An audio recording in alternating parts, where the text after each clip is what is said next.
안녕하세요. 사연 읽어주는 남녀입니다. 오늘도 와주셔서 감사드리며, 그럼 오늘의 사연 바로 소개해드리겠습니다. 구독자 여러분, 안녕하세요. 저는 올해 47살 여성입니다. 저는 보험 설계사 일을 하고 있어요. 불륜의 홍수 속에서 돈을 벌어들입니다. 비록 남편이 폐암으로 일찍 세상을 떠나 혼자 살지만요. 남의 집 든든한 울타리 10개 안 부러운 제 새끼들, 장정 아들 셋이 있습니다.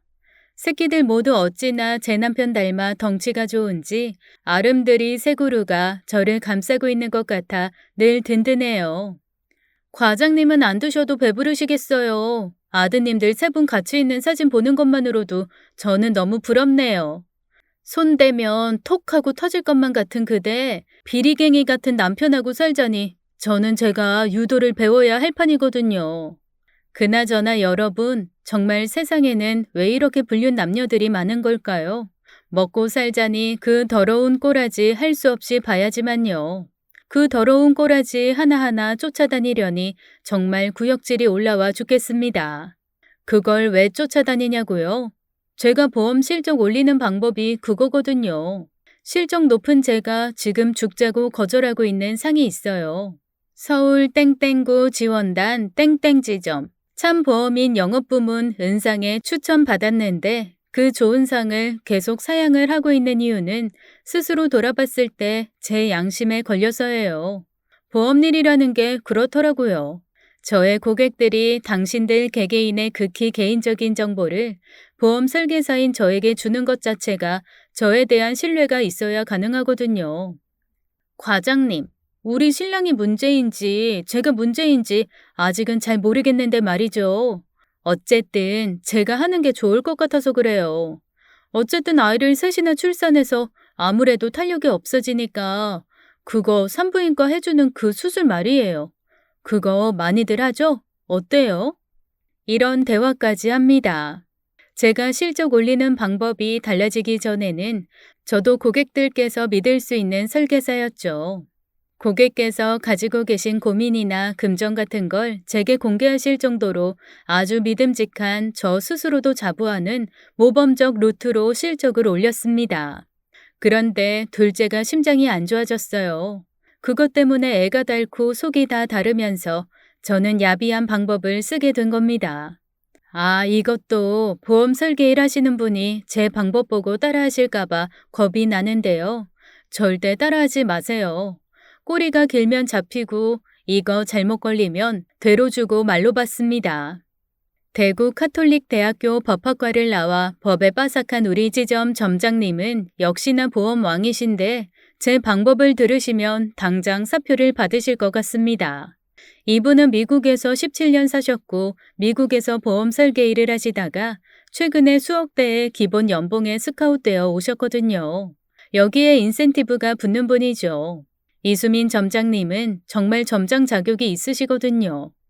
저희를 교육하실 때 반복해서 강조하시는 말씀이 이래요. 계약은 한 건 한 건에 바늘을 꽂는 심정으로 어렵게 이뤄야 돼요.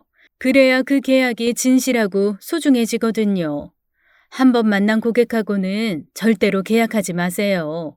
세 번, 네 번까지 만나서 많이 듣고 나눈 후에 계약을 성사시키도록 하세요.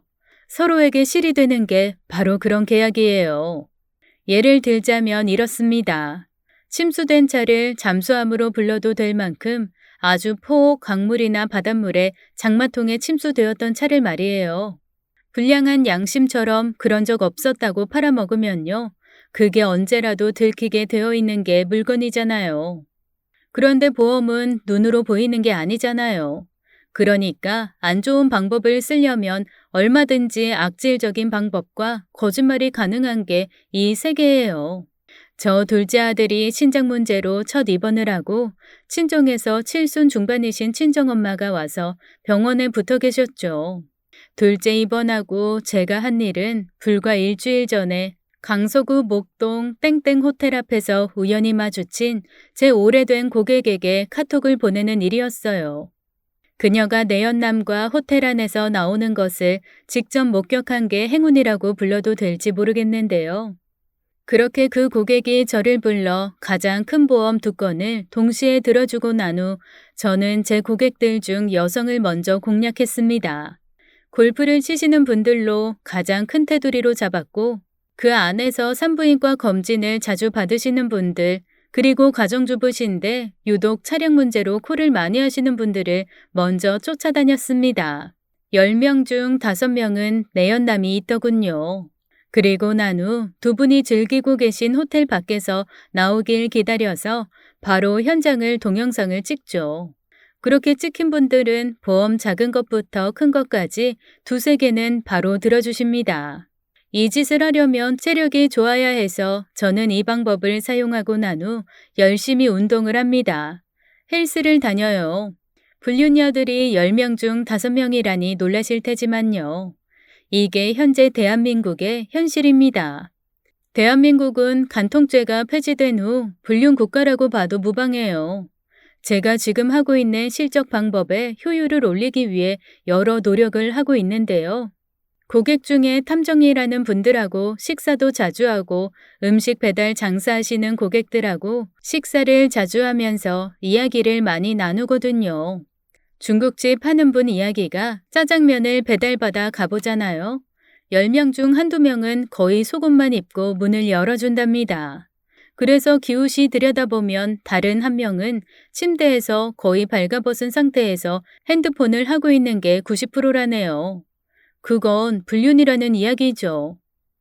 한 번은 이런 적도 있어요.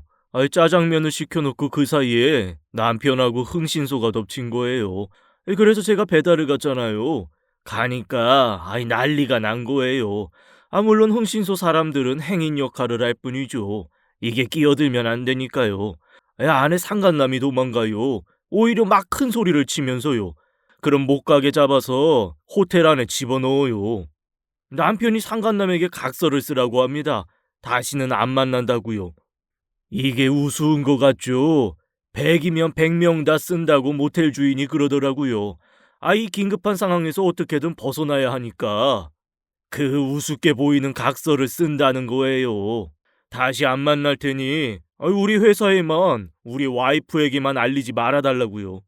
손해배상도 해달라면 해달라겠다고 하는 거죠. 물론 부부가 호텔에 나와 그럴 수 있죠. 분위기 바꾸기 위해서요. 그러나 자기 아내, 자기 남편이 발가벗은 상태에서 모르는 사람에게 문을 열어주는 그걸 봐줄 배우자가 몇이나 될까요? 집에서는 그렇게는 안 할 거 아니에요. 제 고객들은 주로 여성들이라서 여성들 바람피는 걸 자주 접하게 되는데요. 여자들의 바람이 무서운 게요. 여자들은 감정으로 바람이 먼저 나기 때문에 바람 나는 순간 그 가정은 끝났다고 보는 게 맞더라고요.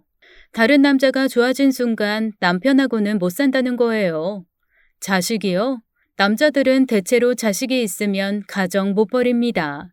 여자요? 바람 세게 나면 자식이고 뭐고 없이 가더라고요. 또 여자들은 티가 안 나요. 아주 지능적이죠. 남편들이 보기에요. 저 여편네. 화장이 좀 진해졌네. 옷이 야해졌네. 회식하나? 이렇게밖에 생각을 못 하거든요. 설마 내 아내가? 애들 엄마가 바람이? 이런 상상을 아예 못 한다는 거예요. 여자들은 남편이 조금만 이상해도 우선 의심하고 보는 거하고 완전 딴판이라는 거죠. 남자들은 폰 공개 안 하거나 카톡으로만도 확인이 가능하지만 여자들은 SNS를 주로 이용하니까 더 복잡하고요. 구독자 여러분, 제가 아는 가장 충격적인 여자 바람 이야기 적어볼게요. 이분도 저한테 보험 7개를 들게 된 분인데요. 물론 그 상간남도 5개 들었습니다. 이 두 불륜 커플은 바로 이웃인 거예요. 아기들 유치원 학부모 모임에서 주로 부딪히고요. 그럼 아기들 유치원에서 만났냐? 아니에요. 이 둘은 아가씨 총각 때 연인이었어요. 부모 반대로 헤어진 거죠. 각자 결혼을 했고 이제 이웃이 된 거예요. 여자는 남편에게 상대 부부를 소개시켜주면서 여보, 우리 호영이 친구인 예은이 엄마 아빠야. 우리 앞으로 친하게 지내기로 했어. 이러고 아주 당당하게 카톡을 합니다. 주로 아기 이야기겠죠. 호영이 오늘 병원 다녀왔어요. 병원에서는 뭐라고 해요? 걱정할 일 없겠어요. 단순 비염이래요. 여성의 아들인 호영이가 이 불륜남 아이인 거죠. 언제적 아기냐고요? 결혼하고 나서도 계속 이어온 관계니까 그 사람 아이를 남편 아이로 속이고 살 수 있었던 거예요. 가까이서 두고 시시각각 사랑하는 그 사람 아이를 사랑하는 그 사람에게 보여주면서 살고 싶고 하나하나 상황 알려줘 가면서 살고 싶어서 이웃으로 이사를 온 겁니다. 이 불륜 관계를 제가 알아내서 이러한 사실을 입 다물고 있는 조건으로 이 사람들이 한 달에 3명은 친구 소개시켜 줍니다. 100% 계약할 친구를요. 아마 제가 보험을 그만두지 않는 한 계속 되겠죠. 제 자랑 같겠지만 저 보세요. 장정 아들 셋 혼자 과부로 키우면서도 깔끔하게 수절하면서 아들 셋 잘 먹여 키우는 거 하나에만 관심 가지고 살잖아요. 라고 현재형으로 말할 수 없는 일이 제게도 생겼으니 어쩌면 좋을까요? 그 이야기를 해드리기 위해 이 사연을 적게 되었어요. 다시 적지만 보험 설계 일을 하면서는요. 계약 성사를 시키기 위해 정말 볼 꼴 못 볼 꼴 많이 보거든요. 그런데도 저는 아들 셋, 이 아이들 잘 키워야겠다는 그 의지 하나로 버팁니다. 특히 남편을 꼭 닮은 막둥이는 귀여워 죽겠어요. 마지막으로 저 예쁜이를 세상에 떨구어 놓고 남편은 재롱도 제대로 못 즐기고 갔네요. 저거 없었으면 제가 어떻게 이 풍진 세상을 견디며 살까 보냐 싶습니다. 월급이 많이 들어온 달은 아이들 좋아하는 갈비를 사거든요. 갈비를 잔뜩 사서 갈비탕을 끓이죠. 내 새끼 입에 맛있는 거 들어가는 거 보는 즐거움들이야 구독자님들 모두 아시죠? 에어컨 없이 선풍기 세대 돌리며 갈비탕을 2그릇씩 비운 아들놈들. 아이, 정말 맛이 끝내줘, 엄마. 맨날 갈비탕만 먹었으면 좋겠다. 행복이 별거냐. 이렇게 맛있는 거 먹고 샤워 한바탕 하고 선풍기 바람 쐬며 딱 10시간 자면 그게 행복이지. 아들, 네 머릿속에는 이렇게 갈비탕 2그릇 달게 먹었으니 얼른 책 펴고 공부 열심히 해야겠다는 생각은 안 드는 거지? 그래서 큰형처럼 서울대 같은 데도 들어가서 엄마 기쁘게 해드려야겠다는 생각은 전혀 안 드는 거지? 엄마, 건강이 제일이야. 엄마는 그럼 내가 수혁이처럼 공부 때문에 새벽에 독서실에서 나오다가 오토바이에 치여서 이 더운데 팔에 기부스 하고 있으면 속이 시원하겠어? 수혁이를 모델 삼아 나는 공부를 적당히 할 거야. 뭐든 적당한 게 좋아. 능청스럽기가 아주 능그렁이죠. 큰아들은 누굴 닮았는지 공부를 잘해요. 아마도 아빠 없는 집에 자기가 기둥이 되어야겠다는 기특한 생각을 가지고 있는 것 같습니다. 기둥이 되려면 출세해야죠. 출세하려면 공부 잘해야 한다. 뭐 그런 거 아닐까요? 지 아빠 엄마가 못 배워서 공장에서 일한 거라는 큰아들이거든요. 저는 17살 때부터 가리봉동에 있는 오디오 만드는 공장에서 고급 오디오 제품 조립을 했어요. 남편과는 그 공장에서 만났고요. 남편은 원래 재단을 했었는데 기관지, 그러니까 폐가 너무 안 좋아져서 이곳으로 이직을 했다더군요. 저희 친정은 부산에서 부모님이 작게 타이어 공장을 하셨는데요. 그런데 아버지께서 빚보증을 잘못 서셨다가 그나마 공장도 날리고 빚쟁이들에게 쫓겨 도망치듯 함양 산골로 들어가셨습니다. 고1이던 저와 엄마를 데리고요. 저는 공부를 잘했어요. 늘 학급에서 5등 안에 들었으니까요. 그러나 인문계 고등학교도 그걸로 그쳐야 했습니다. 부모가 돼서 자식 앞길 터주지는 못할 망정 멀쩡히 공부 잘하는 새끼 앞길을 막아놓고 이제 어쩔 거예요? 옛말에 보증 서는 자식은 두지도 말라는 말이 있어요. 빚보증 서는 아버지 둔 애들 이제 어쩔 거냐고. 대입고사에서 수능으로 바뀌어 처음 수능을 본 게 저희 언니 고3 때 일인데요. 언니는 그래도 전문대라도 갔거든요. 저는 대학 가고 싶었지만 고졸로 그쳐야 했습니다. 공부 못한 게 아직도 한으로 남아요. 함양으로 들어간 후 고1 여름에 인문계 다닐 때 담임이셨던 선생님을 찾아갔어요. 대학 갈 방법을 알려주시더군요. 정희야, 꿈을 꾸는 사람은 초라하지 않는다는 말 들어봤냐? 정이 공부 열심히 했던 거 선생님이 기억하니까 해주는 말이야. 너는 건강한 나이니까 저녁에 얼마든지 공부할 체력도 있을 테고 공부해서 대학 가자. 선생님, 저 공장 가기 싫어요. 사람들이 저보고 공순이라고 할 거 아니에요. 공장은 창피한 게 아니야. 선생님도 공장에서 야간 고등학교 다니다가 대학 갔거든. 이렇게 저를 다독이시면서 당시 돈으로 차비를 20만 원 쥐어주셨어요. 전화번호와 주소와 함께요. 구로동에 있는 공장에 취직을 하면 야간 고등학교를 보내주고 대학도 갈 수 있다는 거예요. 그때는 삐삐도 뭣도 없던 때여서 오직 전화번호 하나 들고 서울로 올라왔습니다. 1992년 1월의 일이에요. 제 나이 17살이었고요. 인문계 고등학교 다닐 때 제 짝은 소니에서 나오는 워크맨 귀에다가 꽂고 신승훈의 보이지 않는 사랑을 들었거든요. 서울로 올라오기 전 토요일에 마지막으로 친구들과 송별회를 했는데요. 롯데리아 가보니 먼저 와서 그러고 있더라고요. 그 후로 저는 공장에서 부품 조립을 해야만 했죠. 남대문에서 3만 원에 산 테이프 플레이어로 신승훈의 보이지 않는 사랑을 들으면서요. 일하면서 제일 힘든 건요. 팔이 아파서 세수도 제대로 못하겠는 거였어요.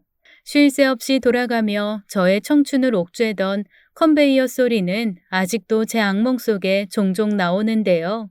그게 이제는 그렇게 악몽같이 안 느껴지고 오히려 그립다는 겁니다. 구독자님들께서 얘기하실지 모르지만 아마도 나이 때문이겠죠. 공장에서 천장에 매달린 기계를 끌어내려 부품 조립하느라 팔이 도저히 움직여지지 않던 그날은 실록이 무르익어서 굴뚝에서 매운 연기가 나는 구로동 공장 지대마저도 화냈죠. 우리 작업방은 대부분 10대 후반에서 20대 초반이었거든요. 그날 식사 메뉴가 새로워서 제 마음은 설레었습니다. 사실 시금치 된장국에 밥보다는 햄버거, 피자가 좋을 나이거든요. 토요일이기도 해서 젊은 우리들 입맛 맞추어 햄버거와 콜라 감자튀김이 나왔으니까요. 그런데 이게 웬일입니까? 케첩에 찍어 먹어야 할 감자튀김이잖아요. 그런데 노란색 케첩이 나온 거예요. 먹으니까 맛이 틀렸고 묘했어요. 알고 보니까 그게 겨자 소스라는 거더라고요. 미국에는 햄버거에도 이 겨자를 넣어 먹는다는 거예요.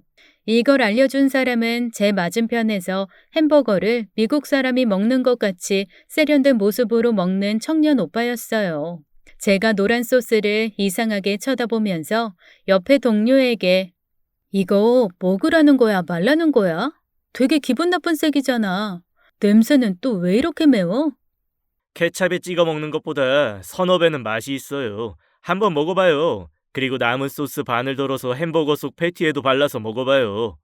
생긴 것도 귀티 나는 사람이었는데 이 공장 사장 아들이라더군요. 패티가 무슨 소리지? 저는 그때 그게 무슨 소리인 줄 몰랐지만 되게 멋있는 말 같았고 고상하게 들렸어요. 미국 영화에서 칼질하는 느낌도 나는 것 같고요.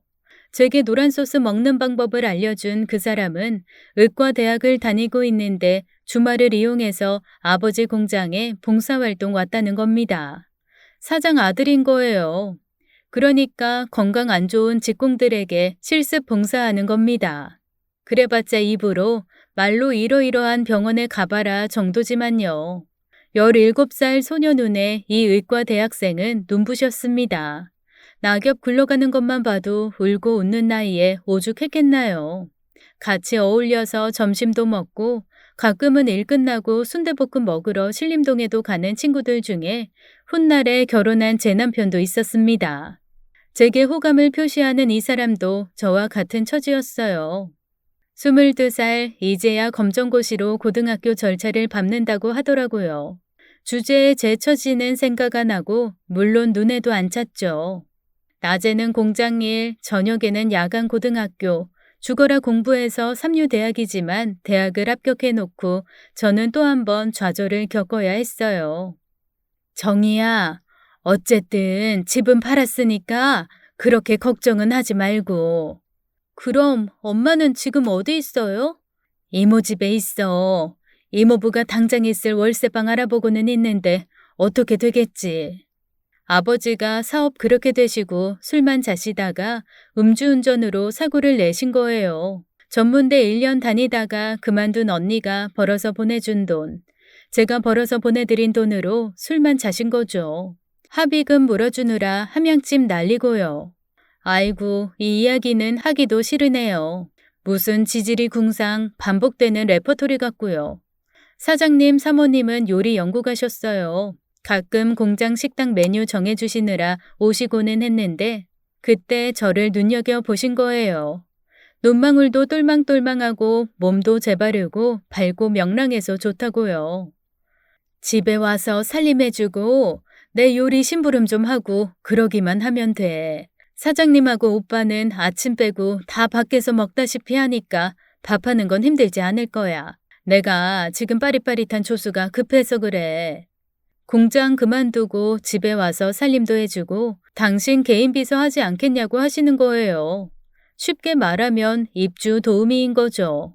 그때 상황이 저는 공장 벌이보다 더 벌어야 했습니다. 집에다가 많이 보내드려야 했으니까요. 입주 도우미로 들어갈 때 제 마음속에 사장님 아들이 없었을까요? 아마 사장님 아들이란 존재가 없었다면 아무리 돈을 많이 준다 한들 그 집에 안 들어갔을 거예요. 식모란 직업이 아마도 1980년대를 지나면서 없어졌을 것 같은데 제가 어릴 때만 해도 동네 부잣집에는 식모가 하나씩 있었거든요. 우리 뇌리 속에 식모란 직업이 좋게 박혀있지 않으니까요. 지금 같은 나이 앞뒤 사정 따질 줄 아는 머릿속이라면야 그런 연정을 품은 남자 앞에 식모로 서지는 않았겠지만요. 그때도 물론 그런 생각머리가 없던 거는 아니었어요. 그렇지만 그렇게라도 매일 볼 수 있다는 달콤함이 저를 그 집에 들어가게 한 거예요. 집은 서울 평창동에 있는 멋진 주택이었는데요. 들어가고 보니 이미 정원사 겸 기사분 한 분 계시더군요. 사모님의 먼 친척 아저씨셨대요. 사장님하고 사모님은 인품이 좋으셨는데 한마디로 천품인 분들을 만난 저는 행운이었습니다. 무엇보다 저를 부리는 사람으로가 아닌 친척 조카같이 대해주셨거든요. 4시 30분까지 저녁 반찬 준비해 놓는 걸 끝으로 저의 일은 끝나고 서대문구 충정로에 있는 재수학원가에 보내주셨으니까요. 어쨌든지 간에 대학은 나와야 사람 대접받는 게 우리나라니까 대학은 가고 봐야 돼. 대학을 가야 대학 나온 신랑 만나지. 대학 못 가고 뒤떨어지면 꼭 그런 신랑 만나서 평생 고생한다고. 방송통신대학도 괜찮다고 들었어.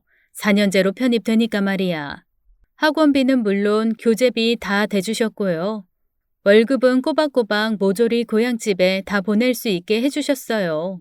하다못해 빵 좋아하는 저를 위해서 식구들이 돌아가시면서 꼭 누구 한 분이라도 귀가할 때 잊지 않고 빵을 사다가 방에 넣어주시는 것도 눈물나게 고마웠습니다. 뻔순이는 뻔순이가 아니라 빵순이라고 불러야 해, 엄마. 우리 곰보빵 3개를 앉은 자리에서 이 콩알 집어먹는 것처럼 먹잖아요. 밥도 많이 안 먹는 애가 뭔 일이래? 제가 하도 따따붙다 거칠 거 없이 떠드니까 댁에서 제 별명은 뻔순이였거든요. 그렇게 간식까지도 제 돈 일절 안 쓰게 해주시는 분들에게 제가 해드릴 수 있는 건 하나였습니다. 진심으로 해드리는 거요. 그분들의 집안일을 제 집일처럼 봐드리는 거고 친족과 같은 마음으로 대해드리는 거라고 일찍 철든 마음이 제 자신에게 시켰습니다. 사모님 친정어머니께서 돌아가셨을 때 사모님이 식음을 전폐하셨거든요. 할 수 있나요? 제 성격대로 따따붙다로 나갔죠. 선생님, 그만하세요. 지금 뭐 어리광 부리시는 것도 아니고. 91시면 장수하셨지. 뭘 그래요?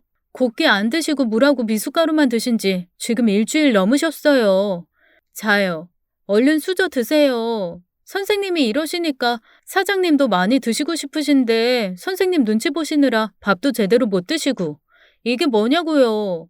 사모님은 웃음이 나오는 걸 억지로 참으시더라고요. 알른폼 제대로 잡고 누우셨는데 웃기다고 웃는 건 좀 그렇잖아요. 내쳐 달렸습니다. 우리 고향에요. 사고로 죽은 자식 묻고 와서도 부모들 다 밥 드시대요. 그게 사람이란 동물이에요. 선생님은 자식 앞세운 것도 아니신데 왜 이렇게 기세요? 된장 조금 풀어서 근대죽 끓였어요. 드실만 하실 거예요. 그만 속썩이고 한 수저 뜨세요. 이거사, 네가 나보다 더 어른이라서 그걸 가르치고 있는 거야? 뭐? 사람이란 동물이 어쩌고? 이거 검은 독에 있는 그 된장 풀었니? 구수하게 잘 쑤어졌다. 저는 사모님 댁에서 그런 위치에 있었어요. 딸같이 조카같이 오빠를 좋아했지만 이루어질 수 없는 사이인 것도 일찍 철든 마음에 알아졌어요. 뭐 어때요? 백작을 사랑하는 한여 카츄샤처럼 혼자서 짝사랑하는 거야 누가 뭐랄 것도 아니고 좋아하는 마음이 죄는 아니잖아요. 하지만 여자로서 자존심은 있는지라 제가 좋아하는 마음을 알아차릴까봐 무서워서 오빠한테도 친구들이 친오빠에게 하듯이 일부러 내외 없이 했던 건지도 몰라요. 재영 오빠, 넌닝구랑 빤스 내놓으라고요. 왜 안 내놔요? 그거 어디다가 막 구겨놓고 그러면 더 냄새나요. 장마철이잖아요. 나 오빠 양말 벗어놓은 것도 정리해서 세탁기에 넣으려면 고약해서 미치겠는데 속옷까지 그러란 말이에요? 아니, 새벽부터 저녁까지 학교 도서관에 박혀 있으면서도 장학금 못하는 거 보면 난 이해를 못하겠더라. 나 그렇게 공부하라 그러면 난 장학금 내가 다 긁어먹겠네. 그런 돌대가리 머리로 의사가 되겠다는 거예요? 제가 이렇게 따따붙다 떠들어 제끼면 사장님, 사모님, 오빠 모두 좋아하시고 유쾌해 하셨죠. 워낙에 뭐랄까 고상한 사람들이라고 해야 하나요? 세 분 다 말씀도 조용조용한 톤으로 하시고 음식도 소리내서 먹는 법이 없고 그런 사람들 있잖아요. 그렇게 물속 같은 고요한 집에 명랑쾌활한 제가 들어갔으니 집 분위기가 달라졌다고 기사 아저씨가 다 말할 정도였어요. 오빠가 같은 의과 대학생이랑 연애를 하는 걸 알게 된 때는 그 다음해 봄이었는데요. 누가 심장을 핥히는 것 같은 아픔이야 어쩌겠나요. 참아야죠. 애초에 제 짝이 안 되는 사람인걸요. 그 언니 지난번에 친구들이랑 다 같이 와서 밥 먹을 때 제가 봤거든요. 밥을 새 모이처럼 먹던데. 선생님, 그 언니 며느리 들이면 안 돼요. 선생님 손자나 제대로 낳겠어요? 여자는 복스럽게 먹는 여자가 최고예요. 오빠는 너무 말라서 복스러운 여자 만나야 돼요. 오빠하고 오빠 애인은 같은 학교 친구들이랑 다 같이 와서 정원에서 술 마시고 웃고 떠드는 상큼발랄한 연애를 하더라고요. 좋은 언니 같았습니다. 누구에게나 친절하고 예의 바르고 똑똑하고요. 그런데 1년도 안 되어 둘이 헤어졌나 보더라고요. 한날은 배를 눌러서 문을 열어줘도 안 들어오길래 인터폰을 닫고 대문으로 나가봤는데요. 오빠가 술이 떡이 돼서 대문 기둥을 붙들고 울고 있더라고요. 헤어진 거죠. 좋았냐고요? 좋을 것도 싫을 것도 없었습니다. 여자친구랑 헤어졌다고 제게 올 사람도 아니고 그리고 그 여자가 좋아서 저렇게 술이 떡이 되게 마시는 사람을 혼자서 좋아하는 건 비참하니까요. 문제는 이 오빠가 여자친구랑 헤어지더니 뭔가 마음편에 있던 단정함이 사라졌는지 좀 사람이 막 나가는 부분이 생긴 거예요. 밤에도 외박하는 일이 잦았고 술도 많이 마시고요. 하루는 사장님, 사모님 모두 2박 3일로 사장님 본가분들과 제주도로 골프를 가셨더랬어요. 오빠는 집에서 이미 맥주를 서너 캔 마신 상태였는데 바람을 좀 쐬고 오겠다고 창고에서 차를 빼는 거예요. 안 되겠다 싶어서 따라갔죠. 안 따라 나와도 돼. 집에 있어. 나 북악 스카이웨이 좀 돌다가 올 테니까. 아니에요. 따라갈래요. 나도 바람 쐬고 싶어요. 나하고 같이 있어봤자 내가 너무 기분이 너무 우울하고 그래서 너 힘들어. 그냥 집에 있어. 그래도 따라갔습니다. 맥주를 벌써 4캔이나 마셨으니까요.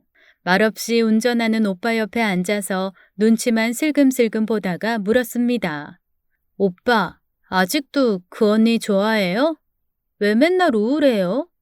아니라는 거예요. 잘못 본 거라고. 그러면서 말 시키지 말라고, 말 시킬 거면 집에 데려다 주겠다고 짜증을 내서 알았어요. 나도 자존심이라는 게 있어요. 내가 뭐 좋아서 말 시키는 줄 아나? 말할 사람 없으니까 떠드는 거지. 라고 하니까 빵 터지면서 한참을 웃더라고요. 그런데 갑자기 인적 없는 길로 들어서서 차를 멈추고 제게 욕심을 내더군요. 운전석에서 보조석으로 넘어와서 말입니다. 순간 저는 이게 아닌데라는 생각에 절대 거부했습니다. 제가 거부하고 온 힘을 다해서 철저히 밀어내니까 오빠는 술 먹은 정신에 더 오기가 생기는지 어떻게든 욕심을 채우려고 하는 거예요. 그날 결국 저의 거부가 이기고 오빠는 다음날 저의 얼굴을 똑바로 못 보더군요. 어색한 사이가 유지되다가 얼마 후 오빠는 미국 의대로 편입되어 미국으로 유학을 떠났어요. 저의 청춘의 장이 내린 겁니다. 저는 재수해서 본 대학을 떨어졌어요. 대학 떨어진 겨울 어느 날 눈이 푸짐하게 내리는데 충정로 학원가 앞에 찾아온 공장 친구들과 남편을 다시 조우했습니다. 그날 눈 푸짐하게 내리는 거 포장마차 속에서 바라보면서 진로 소주 꽤나 마셨네요. 그리고 남편과 사귀고 결혼을 하게 된 겁니다. 사장님과 사모님도 아들 가 계신 곳에 가고 싶으신지 한국 생활 정리하고 미국으로 이민을 떠나시고요. 떠나시기 전에 저를 찾아오셨습니다. 신랑하고 둘이 장만한 12평 원룸이던 저희 신혼집을 19평 빌라 전세로 옮겨주셨어요. 하늘 같은 은인이죠. 내가 너를 딸같이 여겼는데 이렇게 헤어지는구나. 너 대학 보내서 공부시키고 싶었다는 것만 알아도 편지하고 전화는 계속하자. 남편과의 결혼 생활은 경제적으로 늘 허덕일 수밖에 없었어요. 양가가 다 가난했기 때문에 둘이 벌어서 기초부터 다져야 했으니까요. 남편은 피역회사 숙련공으로 저는 집에서 가내수공업으로 부업 같은 걸 하기도 하고 시장 반찬가게 동네 식당들 나가서 김치도 담가주고 하면서 생활을 했습니다. 비록 이번 달에 200만 원 벌어 다음 달에 15만 원 빚도 갚아가며 가난했지만 아들 셋 있는 거에 희망을 걸고 살았습니다. 저는 유난히 자궁이 튼튼하면서 완벽하다고 아이들 낳을 때마다 산부인과 의사가 말하더군요. 누뚱이 셋째를 낳고 미역국을 달게 먹는데 진료 오신 나이 60 넘은 여성 선생님이 미역국을 이렇게 잘 자셔서 그런가? 어쩌면 그렇게 건강해요? 여자로 말이에요. 내가 부러워 죽겠어 그냥. 누가 보면 20살 아가씨라고 해도 되겠어. 자궁이 생긴 것부터 예뻐. 아주 그냥. 좌우대칭이 완벽하잖아. 남편도 저를 많이 예뻐해주고 좋아해준 게 물론 아들들만 내리 낳아줘서라기보다는 그냥 건강한 게 좋다고 하더라고요. 다른 집 여자들처럼 웽웽대는 거 안 하고 유난스러운 거 없이 잘 먹으니까요. 임신기간 거치는 것부터 매번 쑥 별탈 없이 순산하니까요. 친구들 이야기 들어보니까 부모님 같이 사는데 와이프가 입덧 심하게 하면 그것도 민망한 일이라고 하더라고. 막둥이 가졌을 때 솔직히 중절 생각을 안 한 거는 아니에요. 그때 한참 남편 건강이 안 좋아지기 시작했거든요. 남편은 15살 때부터 주로 먼지 마시는 공장에서 많이 일했고 또 담배를 피웠기 때문에 폐가 늘 안 좋았는데요. 아침에 깰 때 하던 기침 소리가 유난히 깊고 가랑가랑거리는 게 귀에 거슬리기 시작했을 때는 이미 병은 찾아온 거였습니다. 막둥이 생겼을 때 낳지 말자고 하더군요. 아마도 자기 병에 대한 어느 정도 짐작이 있었던 거겠죠. 제가 우겨서 낳았어요. 뱃속에 자리 잡은 생명을 그렇게 할 수는 없었으니까요. 당신, 우리만 자자고 세상에 나오자고 뱃속에 생긴 아이를 안 보고 싶어? 얘 손톱 반만 해도 벌써 생명이라고. 그럼 무서운 짓을 하자는 거야? 결국 낳았어요. 아들만 셋이라며 시어머니는 소리내서 웃으시고 소리내어 우셨어요. 당신 아들 운명을 직감해서겠죠. 자기를 붕어빵 기계로 찍은 것 같은 막둥이가 두들도 되기 전에 남편은 세상을 버렸습니다. 눈도 못 감고 떠났어요. 마지막 순간에 막둥이 얼굴만 들여다보면서 그 정지 상태에서 떠났어요. 도대체 저거 남겨두고 눈에 밟혀서 어떻게 떠났을까요? 울었냐고요? 물론 울었죠. 그러나 저는 아들 셋을 키워야 하는 엄마였어요. 워낙에 씩씩한 사람이라 이제는 이 가정을 제가 책임져야 한다는 생각에 친구 따라 시작한 일이 보험 설계였어요. 워낙에 밉지 않은 성품에 명랑쾌활하고 바지런해서 고객을 만들기는 어렵지 않았죠. 나 아니면 내 새끼들 굶어 죽는다. 그런 오기를 마음에 품고 새벽에 나가서 저녁에 들어오는 일상이 이어졌습니다. 아마도 시어머님이 계시니 가능했을 거예요. 피나게 하다못해 나무 이쑤시개 하나까지도 씻어서 사용하시면서 살림 다 해주셨으니까요. 이제는 쌀값이 비싼 세월도 아닌데 쌀을 흘리면 그거 하나라날 바가지에 주워 담으시던 어머님 모습이 아직도 생생합니다. 제가 보험일로 돈을 많이 벌어들이기 시작하면서 제일 기뻤던 거는 일주일에 3번씩 도우미 선생님을 불러서 관절 안 좋으신 우리 어머님, 무릎 아파 걷는 것도 시원찮은 우리 어머님, 힘든 살림 안 하시게 된 거예요. 그리고 비싼 연골 주사 때 맞춰드릴 수 있는 겁니다. 제가 효부라고 생각하시겠지만 사람 사이에는 일방적인 거 없다는 거 아시죠? 제가 이렇게 할 때 우리 시어머님이 저를 어떻게 대해주셨을까 상상해 주세요.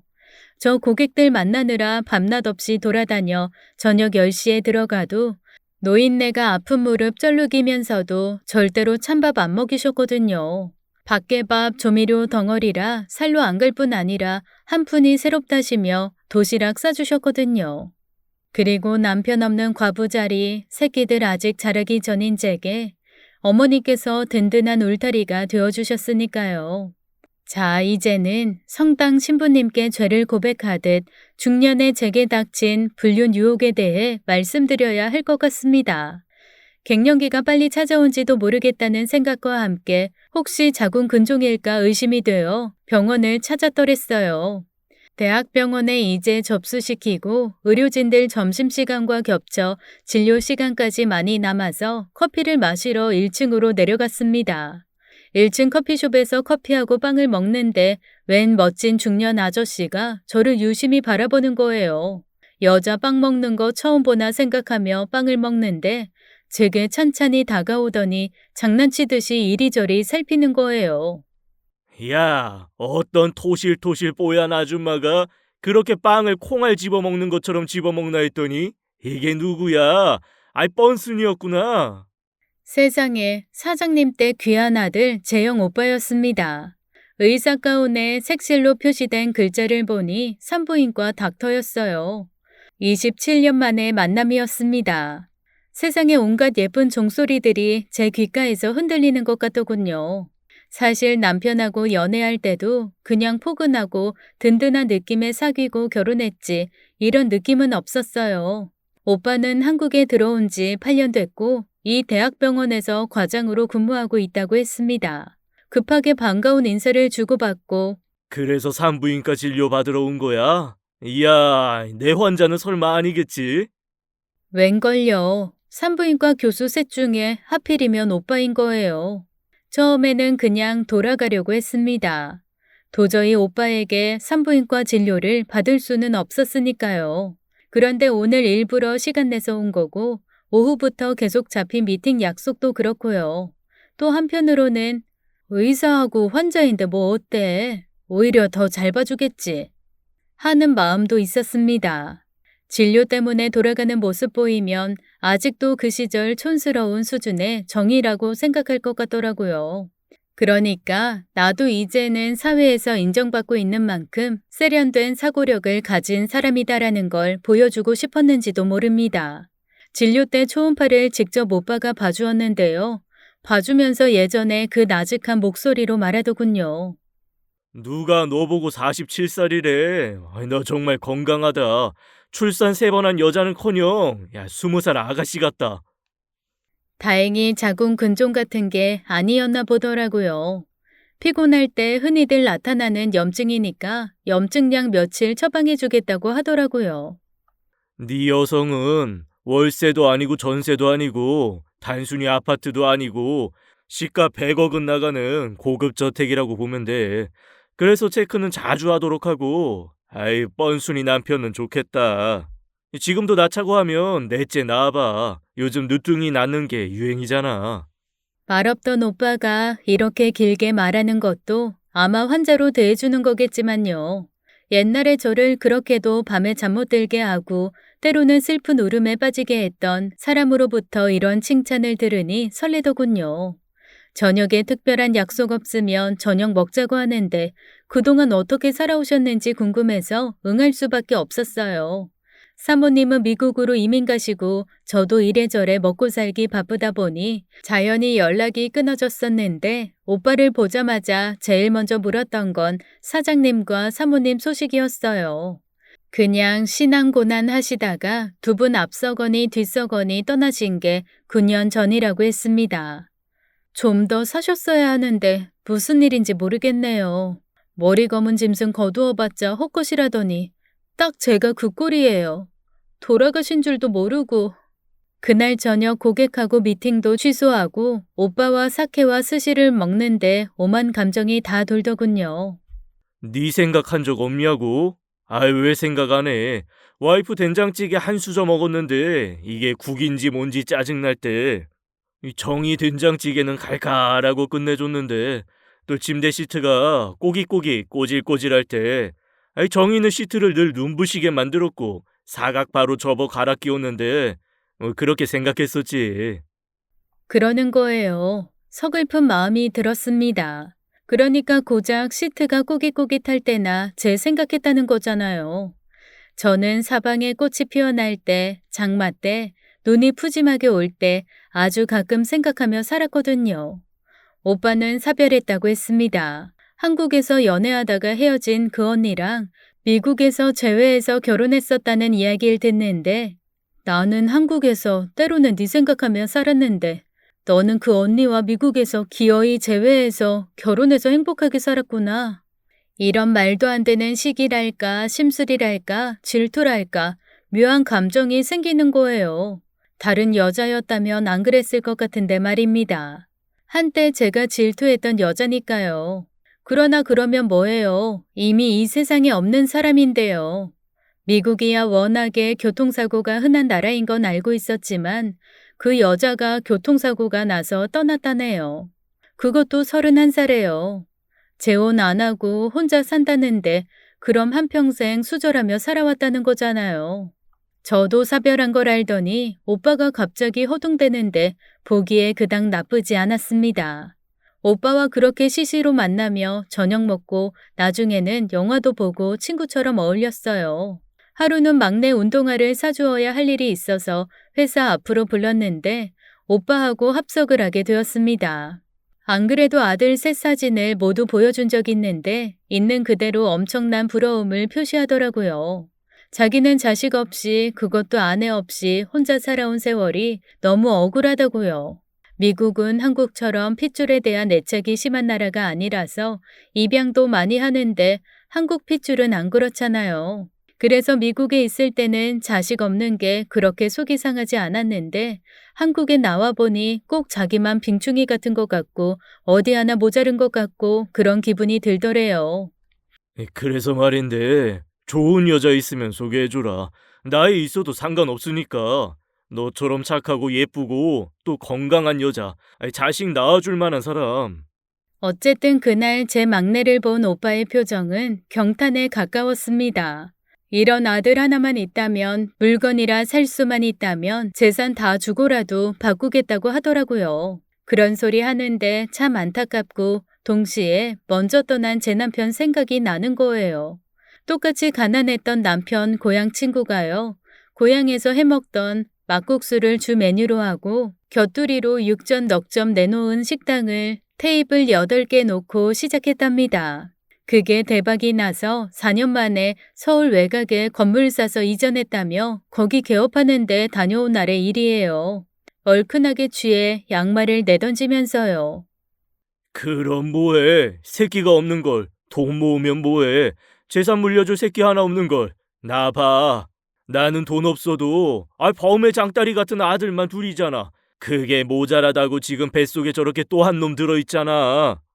남자들에게 아마도 자식이란 의미가 여자보다 큰가 봅니다.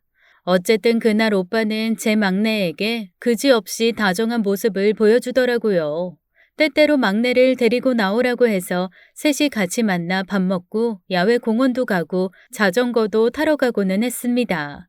제 막내 또한 아빠의 정 모르고 자라서인지 게임기 사주고 비싼 운동화, 보드를 사주는 의리 번쩍한 자가용 끌고 다니는 의사 아저씨가 좋은 모양이었어요. 막내를 보여준 즈음에 오빠하고 모텔에를 갔어요. 다른 사람이었으면 안 갔겠죠. 아들 셋이 버젓이 버티고 있고 시어머님 돌아가신 지 6개월밖에 안 되었으니까요. 그런데 아직은 여자로 한참 나이, 남편 없이 살아온 게 11년. 네, 그렇게 되더군요. 그날 오빠가 제 귓가에 반복해서 한 말은 하나였어요. 아들 하나만 낳아달라고요. 결혼하자. 내가 애들 셋 다 키워줄게. 대신에 아들 하나만 낳아줘. 왜 그렇게나 불쌍하던지요. 그 나이 먹도록 아내가 없이 20년 살아오고 자식도 없이 혼자 살아온 거잖아요. 아마 다른 남자였으면 그런 말 귀에 와닿지도 않았을 거예요. 하지만 재영 오빠니까 귀에 와 닿더라고요. 그렇지만 귀에 와 닿았다고 해서 그렇게 해줘야겠다 생각이 든 거는 아니었습니다. 아들 셋이 어떻게 생각할지, 뭐라고 할지 제게는 그게 가장 중요했으니까요. 여자는 이렇습니다. 자식이 우선이에요. 자꾸 대답을 안 하고 시위를 끌어대는 저를 잡으려고 하는지 작은 아이 신장 이식 수술이 빠르게 진행되도록 도와주더군요. 신장 이식하는 과정에서 작은 아이 마음까지 얻은 오빠는 이제는 거의 저와 재혼하는 걸 공공연하게 기정사실로 받아들이는 것 같았습니다. 큰아이야 워낙에 속내를 비치는 애가 아니고 또 내년에 예일대로 편입을 준비하고 있었거든요. 무엇보다 미국에서 자리 잡을 생각을 하고 있는 애여서 엄마가 재혼을 한다면 동생들만 자기 책임이라고 깔끔하게 정리를 하더군요. 오히려 아이들이 반대를 했다면 제가 더 오빠 쪽으로 마음이 기울었을까요? 아이들이 찬성하는 쪽으로 나오자 저는 자꾸 더 망설여지는 거예요. 오빠는 재혼을 하게 되면 지금 살고 있는 집은 세를 주고 병원 근처 아파트를 얻을 생각이라고 하더군요. 그러던 어느 날 토요일에 점장님과 저만 사무실에 나와 미팅할 일이 있었거든요. 회의가 끝나고 오빠가 시간에 맞추어 데리러 왔었고요. 월요일 아침에 팀 미팅이 끝나고 점장님이 제게 그러시는 거예요. 아이, 자기, 정희 씨, 김재영 씨하고 어떻게 되는 사이인데 그렇게 다정해? 뭐 불륜 그런 거야?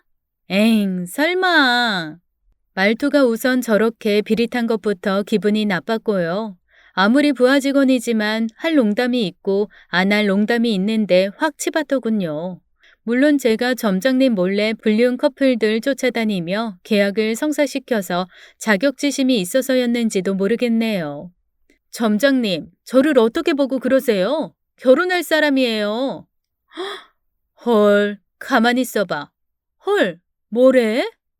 결혼이요. 왜요? 저는 대학병원 과장하고 재혼하면 안 되나요? 잠깐만, 내가 미국 동료랑 메신저 좀 해보고. 헐. 그런데 깜짝 놀랄 만한 비밀을 알게 되었어요.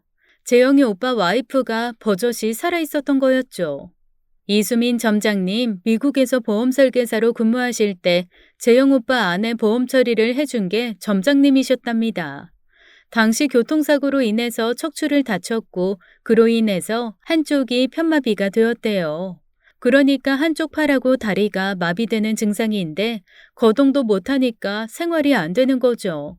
생활이 안 되니 당연히 간병인도 필요하고 치료비가 매달 150만 원은 나오고요. 당시 오빠의 아내는 내과 의사였는데 직업 때문에도 보험금이 우리나라 돈으로 17억을 수령받은 사람이라 기억이 오래 남는 고객이라면서 몰랐냐고 묻는 거예요. 이야, 대학병원 과장도 막 불륜하고 싶어서 여자를 속이고 그러는구나? 뭐 바람핀 와이프에 대한 보복인가? 그게 벌써 10년도 더 전인데 설마. 혼자 중얼중얼 난리도 아니더군요. 더욱 기억에 남는 것은 혼자 당한 사고가 아니라 그의 부인은 내연남과 함께 차를 타고 가다가 사고가 난 거였대요. 뭐라 말을 할 수가 없어서 기억이 오래 남는 고객이었어. 작년에 한국 들어오기 전에도 고객 관리 차원에서 연락을 주고받던 사이야. 한국 들어와서 언제 밥 한번 먹자고도 연락했었고, 미국의 동료한테 확인하니까 그분 아직도 멀쩡히 같이 사신다던데? 결혼한다고? 어떻게? 아내가 둘이 가능한가? 언제부터 법이 바뀌었대, 한국이? 오빠가 필요하다는 물품이나 반찬 같은 거 몇 번 택배로 오빠 집으로 보낸 적이 있어서 저는 주소를 알고 있었습니다. 저는 제 눈으로 확인이 필요했어요. 이틀 정도 고민하다가 수요일 날 그쪽 동네 미팅 갈 일이 있어서 찾아갔습니다. 차를 몰고 올라가는 언덕이 역시 부자 동네답더군요.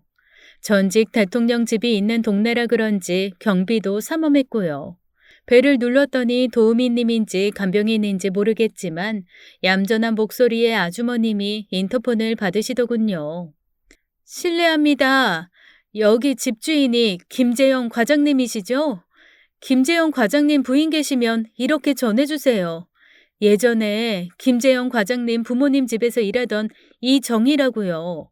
기억하신다면 만나 뵙고 싶다고요. 미국에서 보험 설계하시던 이수민 점장님 소개로 왔다고도 전해주세요. 잠시 후 문이 열리고 저는 들어갔습니다. 정원부터 건물을 보니 대지가 100평은 좋게 되어 보이더군요. 미국에서 얼마나 벌었는지 모르지만 17억 가지고는 못 살 집으로 보였습니다. 재회한 첫날 병원에서 제 자궁은 100억 가치의 주택으로 봐도 된다는 오빠의 말이 생각날 정도였으니까요. 그때 왜 그 말이 생각났는지는 모르지만 아무튼 그랬어요. 실내로 들어가고 안내대로 눈이 부시게 햇살이 쏟아져 들어오는 2층으로 올라가니 역시 수십 년 전에 때로는 저를 슬프게 했던 그 언니가 맞았어요. 머리칼부터 발끝까지 회색 잿빛으로 가라앉은 것 같은 모습은 그냥 공룡시대의 화석같이 보이더군요. 언니, 오랜만에 봬요. 저 기억하시겠어요? 정희 씨, 일로 와봐. 여전하네 웃는 게. 정희 씨는 웃으면 햇살 같았지. 저도 다 이야기했고 언니도 다 이야기했습니다. 제 이야기를 듣는 언니는 덤덤하더군요. 화도 안 냈어요. 내가 무슨 할 말이 있겠어. 자식을 못 낳아준 것만도 모자라 바람피다가 사고가 난 걸. 그 사람 불쌍해. 불쌍한 인생 살았지. 여자 하나 잘못 만난 죄로. 그 꼴을 봤던 사람이야. 그뿐인가? 그 후로 여자 구실도 못 해줬잖아. 내가 몸이 이런데 뭘 어떻게 해주겠어? 나는 할 말이 없어. 지금 나랑 이혼하고 정희 씨랑 결혼하면 차라리 나는 홀가분할 것 같아. 나도 짐 좀 벗자. 나도 짐 좀 벗자라는 말 끝에 울더군요. 속아서 했건 어쨌건 저는 제가 그렇게도 경멸했던 불륜을 저지른 겁니다. 계약을 성사시켜 보겠다면서 비위 상하는 호텔 입구에 죽치고 서 있던 날들이 머릿속을 스치더군요. 비가 오나 눈이 오나 호텔 입구에서 핸드폰 찍어대면서 아유 토악질 나와 미친 것들. 중얼거리던 제 모습이요. 불륜이야 속아서 했지 않냐고요? 맞아요. 그러나 오빠의 아내에게 저는 불륜녀 이상도 이하도 아닌 거잖아요. 불륜은 어떻게 지정해야 할까요? 피해 입은 배우자 눈에서 눈물 나게 하면 그게 불륜 아닐까요? 배우자가 바람나면 그 스트레스는 교통사고 난 외상의 10배라고 어느 시사 프로에서 본 적이 있는 것 같아요. 옛말에 남의 눈에 눈물 나게 하면 이란 말이 있죠. 제가 남의 아내 눈에서 눈물을 나게 한 거죠. 이유가 어쨌건요. 비록 피해 입은 아내가 쳐 죽일 불륜을 저지른 과거가 있었다 해도 현재 제가 그의 아내 눈에 눈물 나게 한 건 기정사실이고요. 그날 그 집을 나오면서 오빠에게 카톡을 했습니다. 저녁에 만나자고요. 여러분, 그날이요. 제가 저녁 회의가 있어서 약속 시간보다 1시간을 늦게 갔거든요. 카톡으로 양해를 구했고요. 오빠에게 온 메시지는 이랬습니다. 상관하지 마. 나 동행 있으니까 편하게 하다가 와. 저녁 나부터 먹는다. 여러분, 사람이 그렇게 한번 비틀어지면 그리고 여자 잘못 만나면 영영 헤어나올 수 없이 삐뚤어지는가 봅니다. 제가 아는 오빠는 결코 그런 사람이 아니었거든요. 오빠 아내는 그러니까 굉장히 남자를 밝히는 여자였나 봐요. 한국에서도 오빠랑 사귀면서 다른 남자랑 잠자리를 가진 걸 들켜서 헤어졌다네요. 그러다가 미국 유학 중에 만난 거예요. 여러분, 1990년대 후반 당시 한인타운에서 여러 가지로 문제 많았잖아요. 우리나라 뉴스에서도 가끔 나오곤 했는데 방탕하다고요. 오렌지족들, 미국 유학 간 학생들, 어학연수 간 학생들, 거기 3세대들 일부들이 말썽 일으키고요. 이 언니도 그 부류에 속해 있었나 보더라고요. 낮에는 공부 잘하고 저녁에는 술 먹고 방탕하고요. 이 언니가 결혼해서도 바람을 줄기차게 폈다네요. 그러니까 오쟁이를 당한 거죠, 오빠가. 그 여리고 심성 고운 사람이 그 상처가 어땠을까요? 남들 다 자식들 낳고 사는데 남들 다 가진 자식 하나 없이 바람피다 사고 나서 일평생 누워있는 여자와 잠자리 못하고 한평생 살아야 했던 오빠. 그 한이 이 사람을 이렇게 삐뚤어지게 했을까요? 저를 속일 만큼요?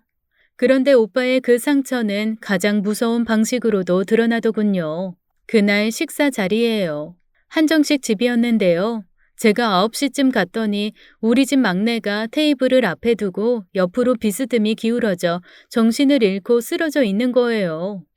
영우야, 영우야, 영우야, 얘가 왜 이래? 얘가 왜 이래? 저는 제정신이 아니었습니다. 아들 입에서는 독한 술 냄새가 나는 거예요. 이 미친 인간이 글쎄 집에서 가져온 압생트를 애에게 3잔이나 마시게 한 겁니다. 여러분, 압생트가 몇 도인 줄 아시나요? 알코올 도수 45에서 70까지 가는 술 중에서도 가장 독한 술이거든요. 이 오빠가 가지고 있는 제 아들들에 대한 시기심이 이 정도였던 거죠. 저는 그날 119를 불러 아이와 응급실을 간 것으로 이 사람과의 모든 인연을 다 정리했습니다. 하늘에 감사하면서요. 저는 이 사연을 다 적고 나서 병원 게시판에 투서를 할 생각입니다. 증거 자료는 차고 넘치니까요. 적어도 압생트를 13살 소년에게 먹인 사람은 의사 자격이 없으니까요. 제 긴 사연 들어주셔서 감사드립니다. 지금까지 사연 읽어주는 남녀였습니다. 끝까지 함께 해주신 여러분 감사드리며 저희는 다음 사연으로 돌아올게요. 감사합니다.